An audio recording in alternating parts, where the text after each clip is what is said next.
అనేది సహవాసం మనకు అనుగ్రహించి బలపరుస్తున్న దేవుడిగా ఉన్నారు. అదేవిధంగా మన యొక్క మంచిని బట్టి దేవుడు మనకు జ్ఞాపకం చేస్తూ ఎందుకనగా దేవుని యొక్క వాక్యంలో చూస్తే ఆ పనులు మన దేహానికి దీపమైనదని పచ్చికలైన సెలవిస్తూ ఉన్నాం. ఈ దీపమైన పనులతో మనం ఏ రీతిగా ఉంటారో దేవుని యొక్క వాక్యం ద్వారా మనతో మాట్లాడుతూ మనం తృప్తి పరిచే దేవుడుగా ఆశీర్వదించే దేవుడుగా ఆయన కృప వెంట మనము బ్రతికేటట్లుగా ఆయన కృప మన జీవితాన్ని జ్ఞాపకం చేసి సహాయం చేస్తున్నట్లయితే మనం కలిగి పరిచయమైన చూస్తే ఏసు వారు ఉపమానం తెలుసుకుంటే మరి దీని దేహానికి కలిగి దేహము ఆ పనులు చేసే దేహం అంతా చీకటిమైపోతుంది. అటువంటి స్థితి నుంచి విడుదల కావాలి. మన పనులు జరుగుతున్న దేవుని యొక్క వాక్యం ద్వారా దేవుని యొక్క సత్యంలో దేవుని యొక్క వాక్యం సత్యాన్ని మాకు జ్ఞాపకం చేస్తూ మాట్లాడుతుంది. దేవుడు మన మధ్యన ఉన్నాడు అని మనం మన కంటితో చూస్తామా, లేకపోతే మరి మన ఇంటికే తీసుకుంటామా, లేకపోతే మనం ఎంత దర్శనం గ్రహించుకోగలుగుతామో అది కూడా మనకు జ్ఞాపకం చేస్తుంది. పరిశుద్ధ వాక్యాన్ని మనం చదువుతూ ఉన్నప్పుడు ఆ వాక్యంలో ఉన్న సత్యం మనకు తెలియకపోతే నిజంగా దేవుని చూడని వారిగానే ఉంటాం. ఆ వాక్యంలో సత్యం మనం వెలిగితే ఖచ్చితంగా చూసిన వారిగా తెలుసుకుంటాం. పరిశుద్ధ దర్శనాల్లో చూస్తే ప్రభుని ఎవరు కూడా ముఖాముఖిగా చూడలేరు అని పరిశుద్ధ వాక్యం కలిగింది. అయితే మరి ఎట్లా చూడాలి, ఏ రీతిగా చూడాలి, ఆ పనులు ఏ విధంగా ఉండాలో చెబుతూ ఉన్నారు. చూడండి సామెతల గ్రంథము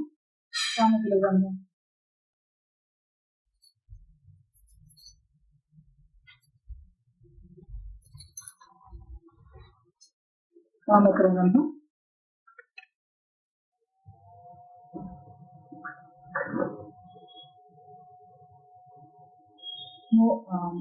అధ్యాయము 25వ.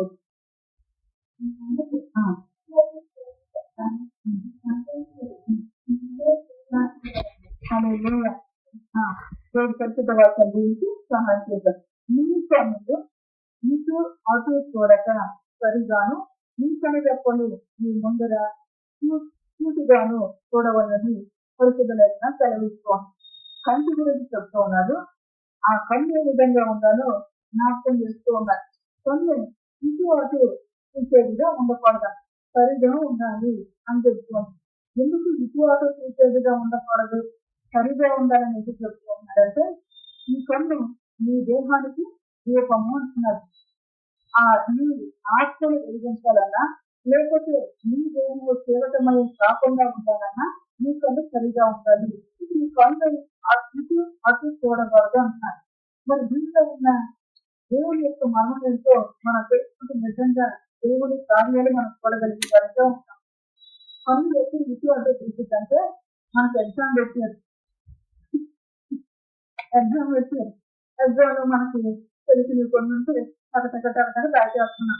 తెలియని దాని కొరకు ఏం చేస్తాం, తెలియని దాని కొరకు మనకు వచ్చి ముందు లెక్క వైపు, లేకపోతే మన పక్కన ఉన్న వాళ్ళ వైపు, మన ముందుండే వాళ్ళ వైపు, వెనుకున్న వాళ్ళ వైపు మన వెంటనే ఇటు అటు వెళ్ళిపోతా ఉంటుంది అన్నమాట. అది ఎందుకన్నా ఈ మాట అక్కడ ఆ ఎగ్జామ్ హాల్లో నీ యథాశక్తి చూస్తూ నడుస్తావు.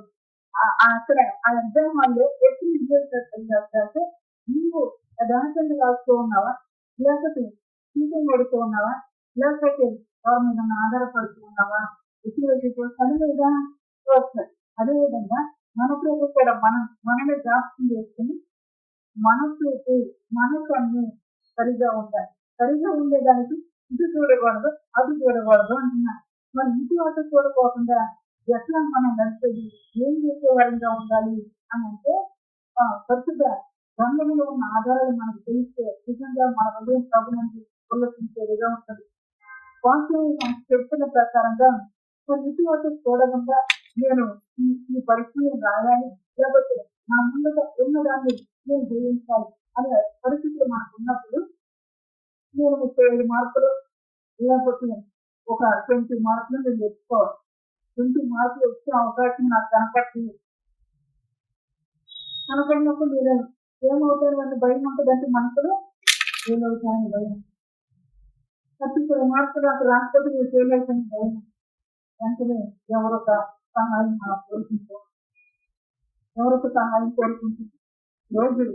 అటువంటి కష్ట పరిస్థితుల్లో దేవుడు ఉన్నాడు అని దేవుని బట్టి మన కన్ను చూసేదిగా ఉండాలని దేవుడు మనకు జ్ఞాపకం చేస్తున్నారు. మరి ఆ కష్టమైన పరిస్థితుల్లో మీరు దేవుని బట్టి చూస్తే దేవుడు వచ్చి రాస్తారా?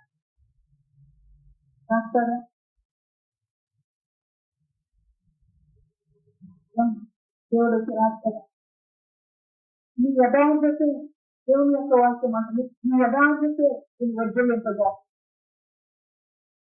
యథార్థం మీరు రాసినంత వరకు రాసిన తర్వాత వచ్చి ప్రభుత్వం నీ శాపర ప్రకటించి ప్రభుత్వంలో మోకరిస్తూ ప్రభు ఏం చేసుకోవాలంటే నీ యథార్థతను బట్టి నువ్వు చదివేవా లేదా, నువ్వు రాసేవా లేదా, నువ్వు సాకు కొట్టి రాసేవా లేక నీ సొంతగా రాసేవా అని నీ యథార్థతను బట్టి అక్కడ మీకు ప్రతిఫలం అనేది వచ్చేదిగా దేవుని సాధించలేదా. ఎందుకు చెప్తున్నాడు ఈ మాట? ఎందుకు ఉదకరించి మనతో మాట్లాడుతున్నది? మనకు జ్ఞానం కలగటానికి, దేవుని మీద మనం ఆధారపడే వ్యక్తులు మనం చేయడానికి జ్ఞాపకం చేస్తూ ఉన్నాడు.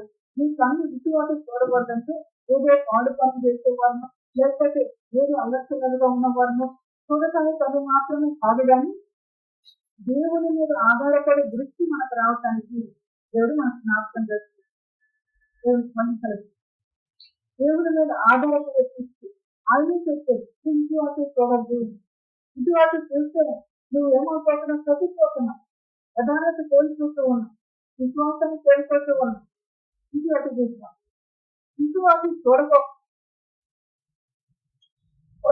దేవుడి వైపు విశ్వాసాన్ని కాపాడుతున్నా, నీ యథార్థతని కాపాడుకుంటున్నా, నీ దేవుని నమ్ముతున్నావని నీ నమ్మకత్వాన్ని కూడా కాపాడుకుంటున్నా. నేను మన్మధుడు దేవుడుగా చెబుతూ ఉన్నాను. వాక్యంలో ఉన్న సత్యము మనం జరగకపోతే ఎన్ని రోజులైనా మనం చీటి పోసేవారం గాను, ఎన్ని రోజులైనా చీటి చూసేవారు అటు చూసేవాళ్ళం గాను, లేకపోతే వాళ్ళ మీద ఆధారపడే వాళ్ళని దేవుడి మీద ఆధారపడేవారంగా. అందుకే ప్రభు నాశనం చేసుకోవాలి. నిజంగా దేవుడి మీద ఆధారపడే మనసుని కావాలి. ఆ మనస్సు నీకు వచ్చినప్పుడు నేత్రాలు కూడా ఎక్కడ వస్తాయి? అని పెట్టేది.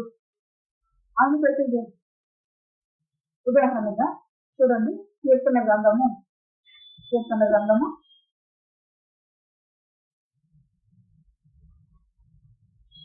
3వ అధ్యాయము, కీర్తన గ్రంథం 3వ అధ్యాయము మొదటి వచనాలు చూడండి.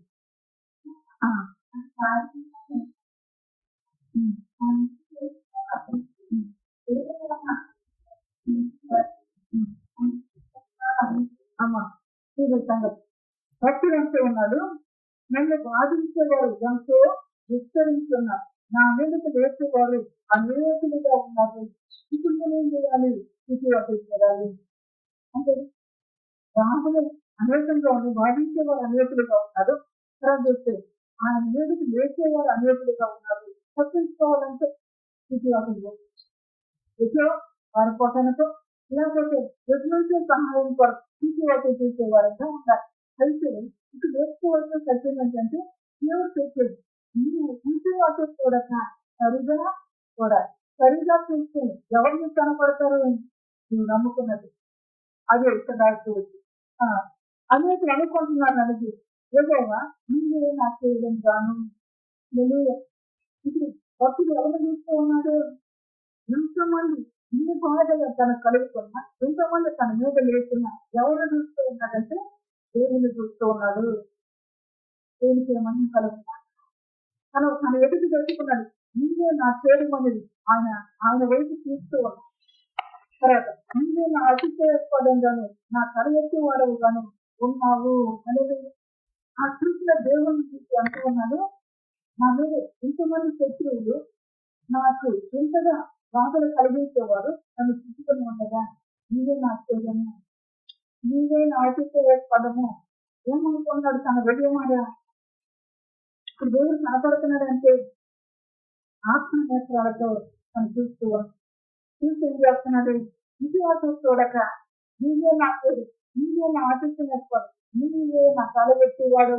హల్లెలూయా. చూపు సరిగా ఉన్న తనకి జ్ఞాపకం చేసుకోండి.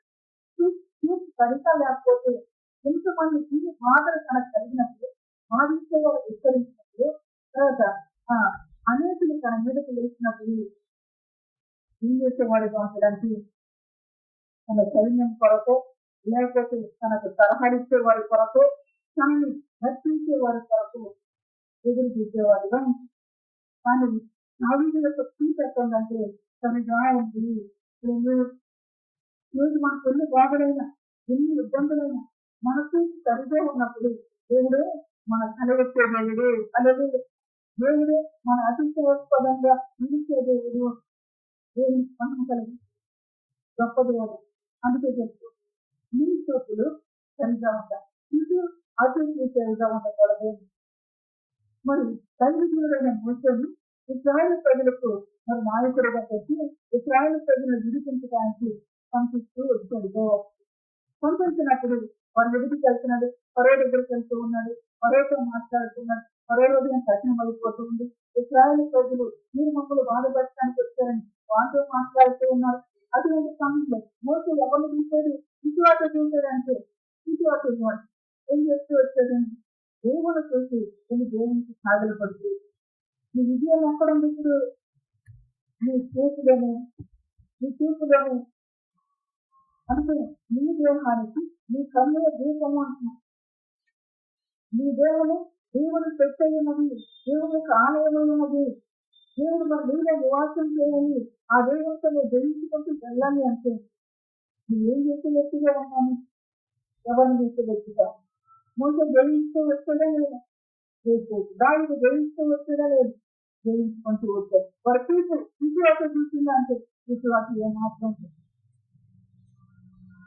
అహరోను హైదరాబాద్ వెళ్ళిపోదామని చెప్పేసి అన్న గంట వచ్చింది వెనక్కి దిగడంటే అహరోను వైపు మిలియం వైపు ఎవరి వైపు చూస్తూ వచ్చాడంటే దేవుని వైపు చూస్తూ వచ్చాడు అనేది. దేవుడి వైపు చూస్తే మనకు విజయము, దేవుడి వైపు చూస్తే దేవుడే మనకు ప్రతిఫలం ఇచ్చే దేవుడు, దేవుడే మన తల ఎత్తే దేవుడు. అంతే జ్ఞాపకం చేస్తుంది. నీ పనులు నీ దేహానికి దీపము అని చెప్పిన దేవుడు ఆ దీపము నిన్ను వెలిగించేదిగా, అనేకులకు వెలిగించేదిగా. దావీదు జీవితం గురించి చదువుతున్నాం, మోసే జీవితం గురించి చదువుతున్నాం. ఇప్పుడు మీరు జీవితాలు ఏం చేస్తున్నాయి? అనేకులకు వెలుగునిస్తున్నాం. ఇష్టమే లేదు. అనేకులకు హృదయంలో విలాసాన్ని కలిగించేట్టుగా, ఉత్సాహాన్ని కలిగించేట్టుగా, హృదయాన్ని ప్రోత్సహించేటట్టుగా జీవితాలు ఏమవుతుంది? మనకు మాదిరికరంగా వెలిగించబడుతూ వచ్చింది. అందుకే అంటారు నువ్వు ఇటు అటు చూసేవారిగా ఉండకూడదు. ఇటు అటు చూస్తే నష్టపోతాం. దేవుడి యొక్క వాసులు మనం గమనిస్తూ హృదయం పట్టణాల మీదకి దేవుడు అగ్నిగొండ కురిపించబోతున్నాను అంటున్నాను. అటువంటి సమయంలో మీరు ఇక్కడి నుంచి పారిపోవాలి, తిరిగి చూడకూడదు. లోతు గారు ఏం చేసింది? చెప్పిన దేవుని మాటను బట్టుకుని పరిగెత్తిగా దేవుడి ఇప్పుడు చూసాను ఏమైంది? చూసి ముందు కలటానికి పరిగెత్తడానికి ముందుకు వస్తుంది. అదే సమయంలో వెనక విడిచి వచ్చిన పట్టణం ఏమవుతుందని వెనక తెలిసేది. ఇప్పుడు చూసామైంది అటు ఇటు రెండు రకాలుగా జయించింది అంటే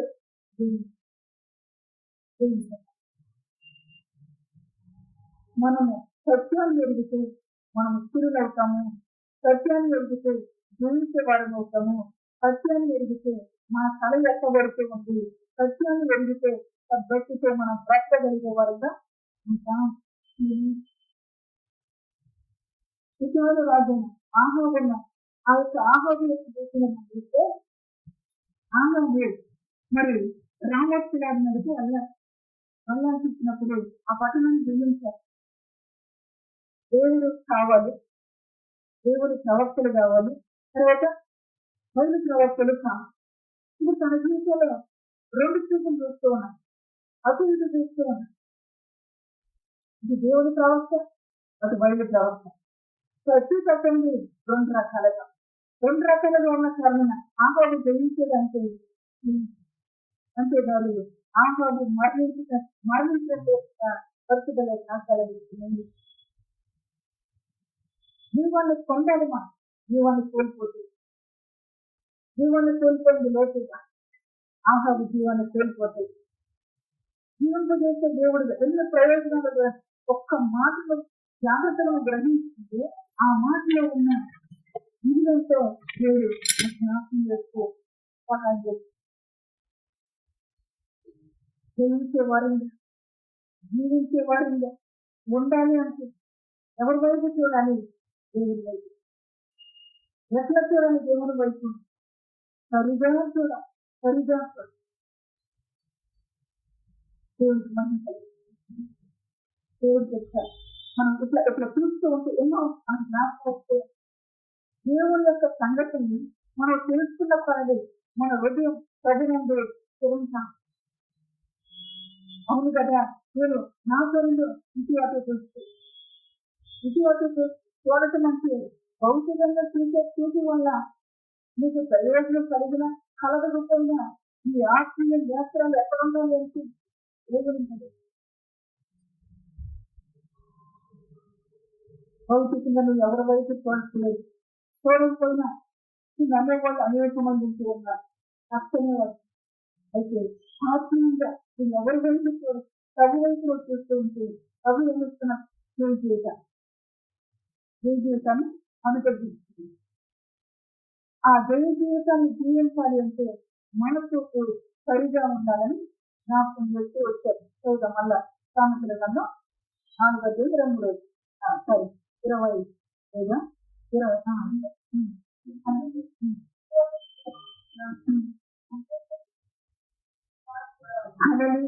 నీ కొనుగోలు నీ ముందర పూర్తిగా చూడాలి అని ఈ మాట వచ్చింది. యాకోబు అర్థంగానే ఆ యొక్క తల్లి యొక్క సహోదరునికి మారిపోతుంది. అక్కడ తెలియజేస్తూ ఉన్నాం. వారికి వారి మందరం వేస్తూ వారికి తెలియజేస్తూ ఉన్నాం. అటువంటి సమయంలో యాభై ఏం చేస్తున్నది? యాకోబుకి జీతం మార్చేస్తున్నాడు. యాకోబుని కష్టపెడుతున్న సమయంలో దేవుడు దర్శనం చేసేది. యాకోబు నీ గోళీలు దాటుతున్నది ఏమో చూడని చెప్పేసి పనులెత్తి చూడు అని చెప్తూ ఉన్నాం. దేవుడికి మహిమ కలిగిన ఎందుకు ఈ మాట జ్ఞాపకం చేసుకోవాలంటే అప్పుడు యాకోబు మందు ఏమైంది? పనులెత్తి చూసాక యాకోబు మందు ఏమైంది? విస్తరించింది. ఈరోజు మనం ఒక్కరిగా ఇద్దరుగా లేకపోతే మన కుటుంబంలో మనం ఎవరు ఆదరించే వారు ఏమి పరిస్థితిలో పనులెత్తి చూసినప్పుడు నాకు ఒక కష్టం అంటే తీసుకెళ్తే నాకు ఒక కష్టం అంటే తీసుకెళ్తే ఏది బలంగా ఉందో ఏది నున్నగా ఉందో దాని అంతకు లాభాన్ని అయితే దేవుడు కలుస్తుంది.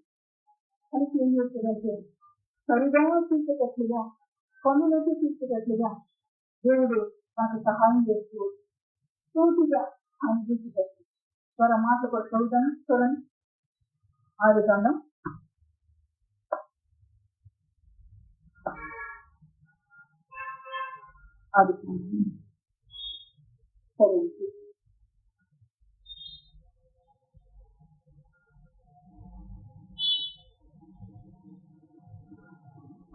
31వ అధ్యాయం. ఆదికాండము 31వ అధ్యాయం 9వ వచనం.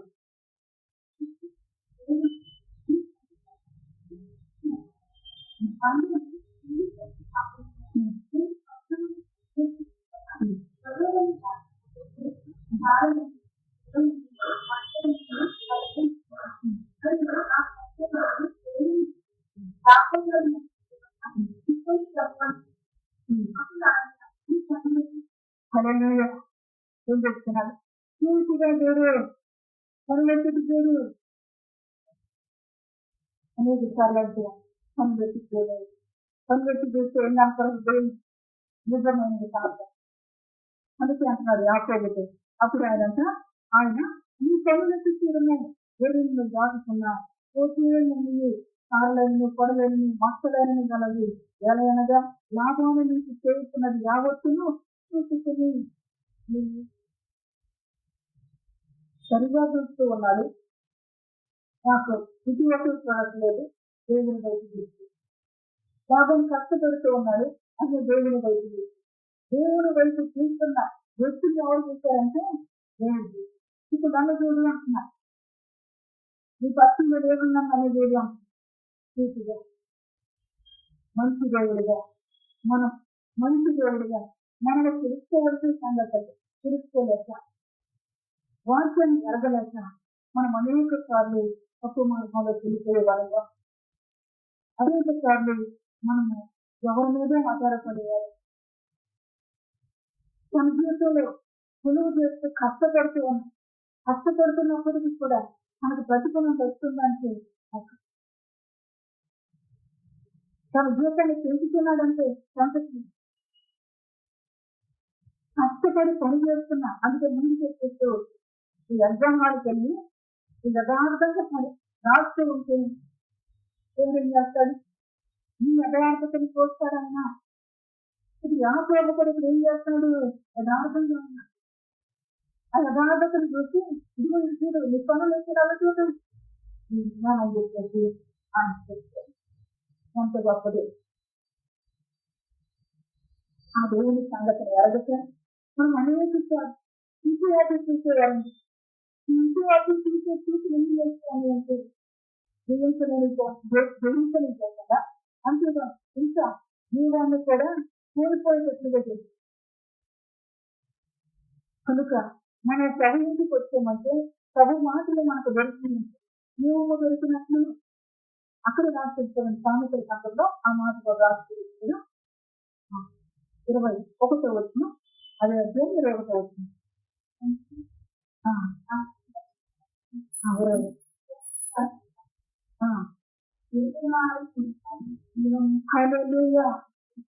నీ కన్నుల ఎదుటి నుండి వాటిని తొలగిపోని విధంగా నీ హృదయం మందు వాటిని భద్రం చేసుకున్నాము. తెలిసిన వారికి అవి జీవమును. దేవుని యొక్క వాక్యము జీవమై ఆ జీవమైన వాక్యము చేత మనం జీవించాలి. కానీ మన జీవితంలో నువ్వు పూర్తిగా చూడంటే ఇటుగా చూసే పరిస్థితులు ఏమి, ఇటువంటి చూడకంటే ఇటువంటి చూసే పని కానీ మరి చిన్నగా చూసే మనసులు ఏమి పరిస్థితులు పడతాయి. జీవాన్ని కోల్పోతే ఏమైంది? నోటి దారిన సంబంధంగా మార్చబడుతుంది. ఆహారం ఏమైతే వచ్చే ప్రాణాన్ని కోల్పోతుంది. కనుక పరిస్థిత వాక్యం కలిగి అదే సమయంలో ఇంకా సువార్తలో ప్రభుత్వ వారు చెప్తారు, మీరు ఏమి తిందను ఏమి త్రాగుదను అని చింతించవద్దు. అంటే ఎవరి వైపు చూస్తున్నాం? తినడానికి లేవని, ఉండటానికి లేవని, పట్టుకోవడానికి లేవని మనతో ఏమైంది? వీటి వాటి దేవుడు చెప్తున్నారు. నీవు ఆ యొక్క పరిశుద్ధ వాక్యంలో చెప్తుంటాడు, ప్రాణము కొరకు మనము పరిశీలించేదానికంటే ప్రాణమునిచ్చే దేవుని కోసం మనం చూసుకునే ఆ ప్రాణాన్ని అయినా కాపాడతాడు. చింతించవద్దు, నీ తండ్రి దగ్గర ఉన్నాను, నీకు ఏది తక్కువ కాకుండా నీకు ఏది అవసరమై ఉందో దాన్ని నేను తీరుస్తాను అని ఆయన చెప్తూ ఉంటే చింతిస్తూ చిందిపోయే పరిస్థితులు వాక్యం ఏమంటుంది? సొంగద్దు అంటాం. మరి మన చూసి ఏం చేసి చిందిపోయేటట్లుగా చేస్తూ ఉన్నాం. వాక్యం చదువుతూ ఉన్నాం కానీ మన ఆచరణ రాని కాలంలో ఏమైపోతున్నాం? మన సొంత దిగి మన సొంత కుండిపోతాం, ఆరోగ్యాలు చెడిపోతాం. అందుకే రాశారు, ఆ మాటలు మీకు దొరికిన వారు సర్వ శరీరులకు ఆరోగ్యం ఇస్తున్నాం. మాటలు ఆరోగ్యం మోసే ఒకసారి పరవడుకు కాదన్న మళ్ళీ వెళ్ళటానికి దేవుని మాట కనిపించి చెప్తుంది. ఇప్పుడు మనం వెళ్ళి ఎవరితో మాట్లాడుతూ ఉన్నాం, వారు మాట్లాడే దాన్ని అంగీకరించలేదు. మళ్ళీ వెళ్ళటానికి మనకు శక్తి వచ్చిందంటే రాదు. మనసు ఏమైపోయి సమస్యలు పోయినట్లయితే. కానీ మోసేకు దేవుని మాట నియమంగా తనకు దొరుకుతుంది కనుక ఆ మాట తను ఏం చేసింది, శక్తితో నింపుకుని నడిపిస్తుంది. మంచి దేవుడుగా, ఉన్నతుడైన ప్రభుగా మన జీవితాన్ని అంతకంతకు క్షేమాభివృద్ధిలోకి నడిపించడానికి దేవుడు జ్ఞాపకం చేస్తుంది. ఎన్నోసార్లు చెప్తూ ఉంటాం నిద్ర పత్రికలో, ఈ ఇంటి వాటి కొట్టుకొని పోవద్దు అంట. ఇంటి వాడు ఎందుకన్నది మాట, మనసు నిలకడలేని స్థితి వాటిపై చెప్తుంది. మీరు నిలకడగా ఉండండి, నిలకడగా ఉండండి. నిలకడగా ఉన్నప్పుడు ఏం చేస్తుందమ్మా, నిన్న బాధ్యత. నిలకడగా ఉన్నప్పుడు ఏం చేస్తూ ఉన్నామన్నా, నిన్ను గురించి ఆలోచన చేస్తే నా ఎదుటి వచ్చింది, నా మీద ఆధారపడింది, నా మీద విశ్వాసం వచ్చింది అని మన మీద ఆయన దృష్టి పెట్టేవారుగా. మనకు నిలకడలేదు. నిలకడ లేనప్పుడు ఏంటి, ఒకసారి దేవుడు, ఇంకొకసారి ఆహ్వాల, ఒకసారి దేవుడి ప్రవక్త, ఇంకొకసారి బయలుగా. నిలకడ లేని జీవితం జీవించమని దేవుడు చెప్తున్నా. నిలకడగలిగి నిలకడ లేని స్థితి ఏం చేసింది, ఇవన్నీ కోల్పోయేటప్పుడు నిలకడగలిగి ఇటు వాటి కొట్టుకొని నిలకడ మంచి దేవుడిగా జ్ఞాపకం చేస్తుంది. ఈ చూపు చూపుగా ఉండేటట్టుగా, సరిగా ఉండేటట్టుగా నిన్నటి దినాలు కూడా మనం జ్ఞాపకం చేస్తుంది. ఎవరు నాతో మాట్లాడు, మోసే దేవుడు నాతో మాట్లాడుతున్నాం అని తెలుసుకున్నాడు కనుక కఠినమైన మరో ఎదుటికి మళ్ళీ వెళ్ళగలదు. ఆయన ఎవరైనా మరోభూమికి రాజయ్యండి, ముఖాముఖిగా చూస్తూ ఉన్నాం, నాతో మాట్లాడుతుంది మరోభూమికి రాజయ్యండి కనుక ధైర్యంగా వెళుతూ ఉన్నాడు మరో ఎదురు. కనుక మంచి మార్గంలో మనం నడవటానికి ప్రభు మన జ్ఞాపకం చేస్తూ కలిగిస్తూ ఉన్నాడు. నీ కన్నులు ఇంటి ఒకటి చూడక సరిగాను, నీ కన్ను రెప్పలు నీ ముందర సూటిగాను చూడగలను.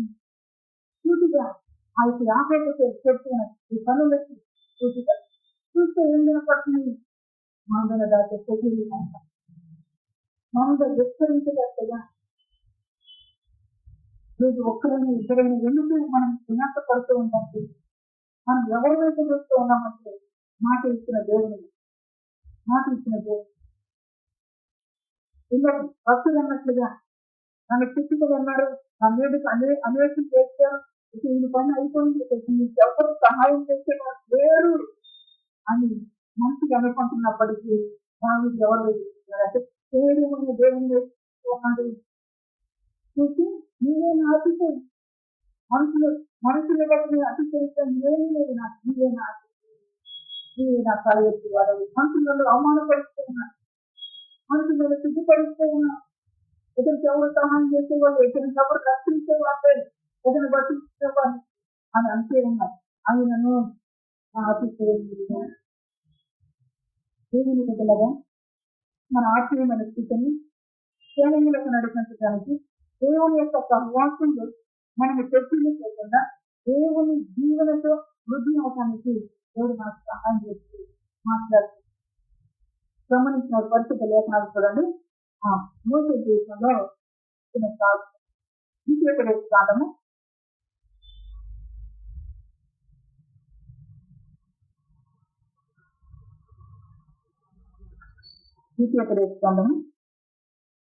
34వ అధ్యాయము 4వ అధ్యాయము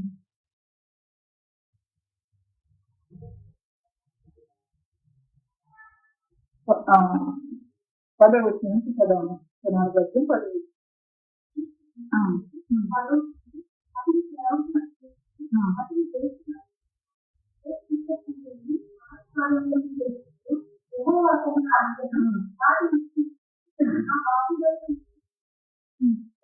మోసే ఇశ్రాయేలు ప్రజలందరూ ఎదుట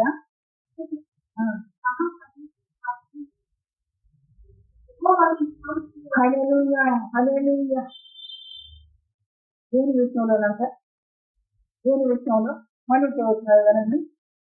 ఐగుప్తు దేశంలో ఫరోకును అతని సేవకులందరికీ అతని దేశం అంతటిని ఏం సూచన క్రియలను మహత్కార్యములను చేతకు యెహోవా అతన్ని పంపెను. వాటి విషయంలోను బాహు బలం అంతటి విషయంలోను మోసే ఇశ్రాయేలు జనులందరి పనుల ఎదుట కలుగు చేసిన మహాభయంకరమైన కార్యముల విషయంలోను యెహోవాను ముఖాముఖిగా ఎరిగిన మోసే వంటి ఇంకొక ప్రవక్త ఇశ్రాయేలు మంచి దేవుడుగా జ్ఞాపకం చేస్తుంది. ఈ కార్యములలో మోసే ఎవరు చూస్తూ ఉన్నాడంటే దేవుని చూస్తాడు. ఎట్లా చూస్తాడంటే సూటిగా చూస్తాడు, ముఖాముఖిగా చూస్తాడు. ఈరోజు జీవించే జీవితం కొరకే ఒక జ్ఞాపకం చేస్తుంది. అయ్యో నా పరిస్థితి ఈ విధంగానే ఉంటుంది, జీవించాలి అంటే ముఖాముఖిగా చూస్తాడు, అంటే సూటిగా చూసుకోవచ్చు. అందుకే చెప్తున్నా, నీ కన్నులు విశ్వాసం చూసేయకూడదు, నీ కనులు ఎప్పటి సూటిగా చూసేగా ఉండాలి అంటున్నాను. మూసే ఎవరిని చూసారు అంతగా అంటే దేవాసు దేవుని చూసి ఎట్లా చూస్తూ వచ్చాడు. ఆయన చేసిన విచక్రియలు, మహత్ కార్యాలు, గంభీరమైన కార్యంలో, భయంకరమైన కార్యంలో ఇదో ముఖాముఖిగా చూస్తూ వచ్చాడు.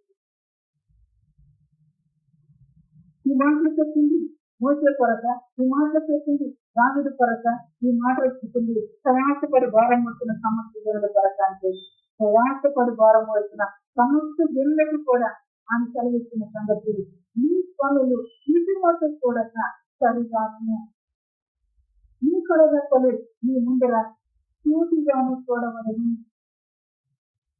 చూస్తే ఏం కనపడుతుందంటే ముఖాముఖిగా దేవుడు, దేవుడిని ముఖాముఖిగా చూస్తే తప్పలేరు. ఎట్లా చూస్తారు ముఖాముఖిగా అంటే ఆయన చేసిన కార్యముల ద్వారా. మనము సత్యం ఎదుర్కొన్నది మన హృదయం తగునందు స్థిరమగిన దాకా సత్యము ఎదుర్కొన్నది. అందుకే యేసు ప్రభుల వారు ఈ మాట చదవండి. యోహాను సువార్త యోహాను సువార్త 17వ అధ్యాయం 17వ అధ్యాయం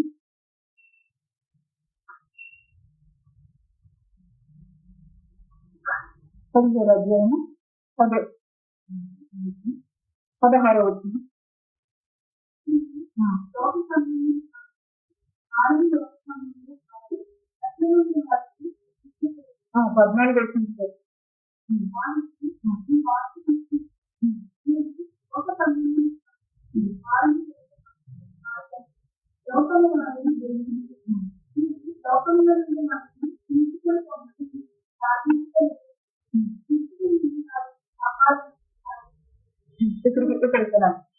వారికి ఈ వాక్యమును ఇచ్చి ఉన్నాను. ఈరోజు మనకు కూడా ఏం చేస్తున్నాడు, వాక్యాన్ని ఇస్తున్నాడు. వాక్యం ఇచ్చిన తర్వాత మరి ఈ ప్రజల్ని లోకంలో నుండి తీసు కొమ్మని నేను అడగటం లేదు, కానీ తీసు కొమ్మని నేను సాధించలేదు, కానీ కృష్ణుల నుండి వారిని కాపాడమని సాధిస్తున్నాను. కనులెత్తి చూడలేకపోకుండా కృష్ణుడు ఏం చేస్తాడు, కనులు మూసారు, కనులెత్తి చూడలేక, కనులెత్తి చేసి ఎవరు కనపడతారు, చేయడమైన దేవుడు కనుక, అతిశయమైన దేవుడు కనుక, అలవచ్చే దేవుడు కనపడదు. అబ్బో నాకు ఎప్పుడు కనపడలేదు అనబడతాను. అందుకే చెప్తూ ఉంటారు, మూస ఎక్కడ చూసేదంటే సూచక్రియ ద్వారా, మహత్కార్యముల ద్వారా, భయంకరమైన కార్యముల ద్వారా ముఖాముఖిగా చూస్తూ వచ్చారు.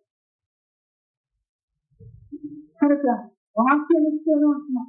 అక్కడ కూడా దేవుని మాట చేతనే ఆయన బలపరుస్తూ వచ్చింది. ఇక్కడ కూడా మనకు చెప్తుంది కూడా అదే.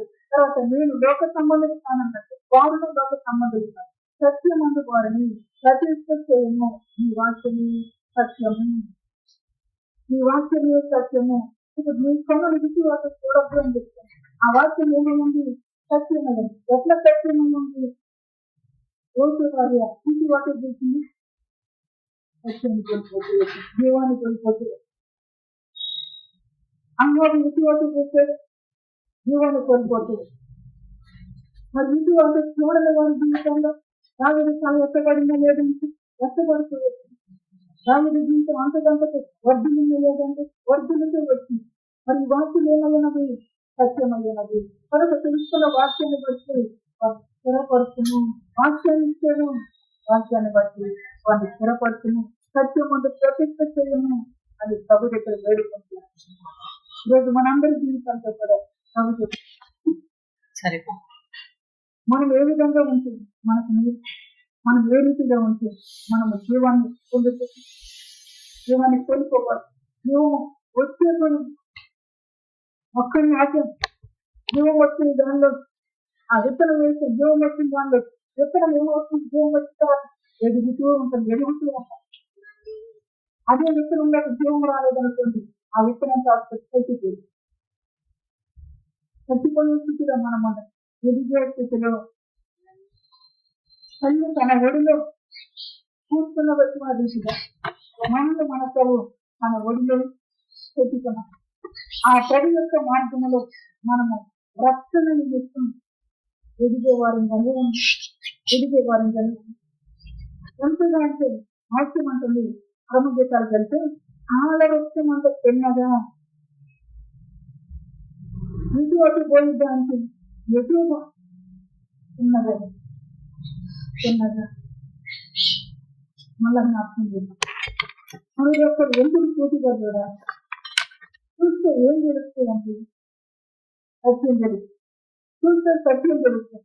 ఆ సత్యం వల్ల ప్రభుని మనకు కాపాడమని, ఆ సత్యం వల్ల మన ప్రతిష్ట చేయమని తండ్రికి విజ్ఞాపన చేస్తుంది.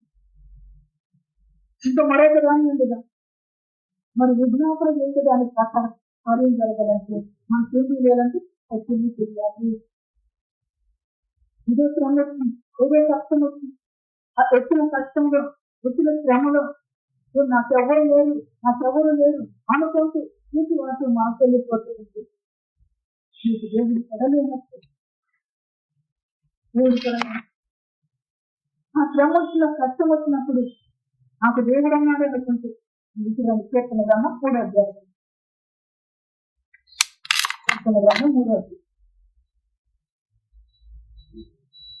చదువు.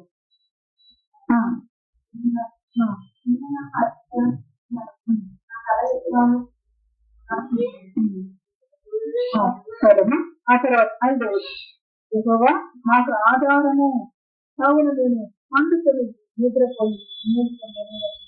ఈ కనులతో ఎవరు చూసేదంటే బాధలేని విస్తరించిపోయాను. లేచి తన మీదకి లేచే వారు అనేక ఉండాలి. కనులతో చూటిగా గొప్ప దేవుని చూస్తూ ఉన్నాడు కనుక ఏమంటున్నాడు? నా ఆధారము నుండి కావున నేను పండుకొని నిద్రపోయి మేల్కొందును. దేవునికి మహిమ కలుగును అని 10,000 మంది దండెత్తిన వీరికి వచ్చి మోహరించాను నేను బయట.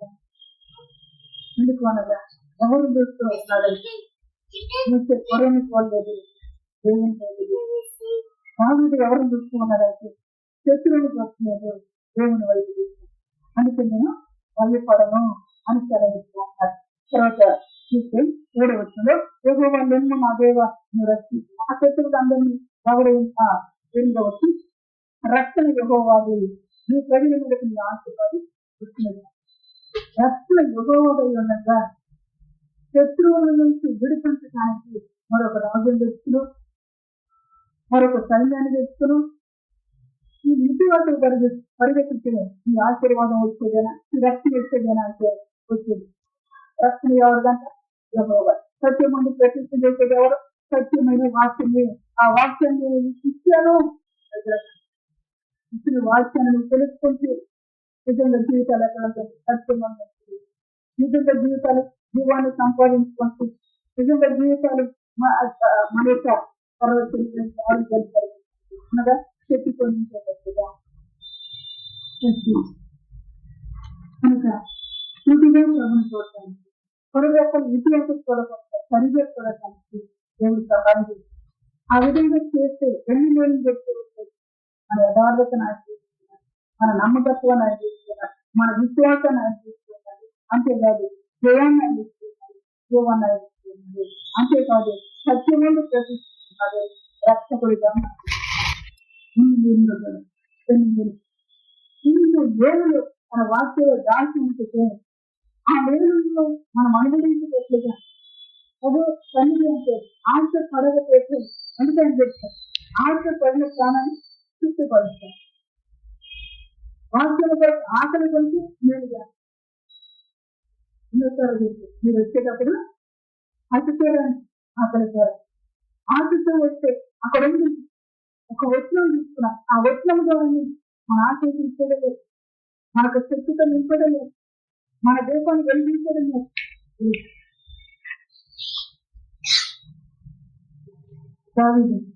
దీపాన్ని వెలిగించలేదు, మోసే దీపాన్ని వెలిగించలేదు. అంతేగా వెలిగించడం కాదు, అనేకులకు వెలుగునిచ్చేవారు దీపాలు మాదిరికరంగా ఉంది. కనుక ప్రభు వద్దకు వస్తే మనం ప్రభు మాట కొరకు ఆశతో వచ్చినప్పుడు ఆయన నిజంగా మన తృప్తిపరిచేదేమిది, ఆయన నిజంగా మన దీపాన్ని వెలిగించేదేమిది. ఇప్పుడు మనకు అనిపించదు, అవును నాకు దగ్గర ఎగ్జామ్ ఉంది, ఎగ్జామ్ అంటే మనం వెళ్ళి ఎగ్జామ్ వల్ల వ్యక్తులు రాసే ఎగ్జామ్ వస్తారు. దేవుడే మనం పరిస్థిస్తారు, పరిస్థితుల దేవుడు మనం పరిస్థితి ఈ పరిస్థితి ఉంది, నేను నిలవాలి, నేను జయించాలి, నేను గెలవాలి అంటే నేను ఎవరిని చూసే దశగా ఉండాలంటే ప్రభుని రక్షించి వచ్చేయడమైన దేవుని అతిశయపడమైన దేవుని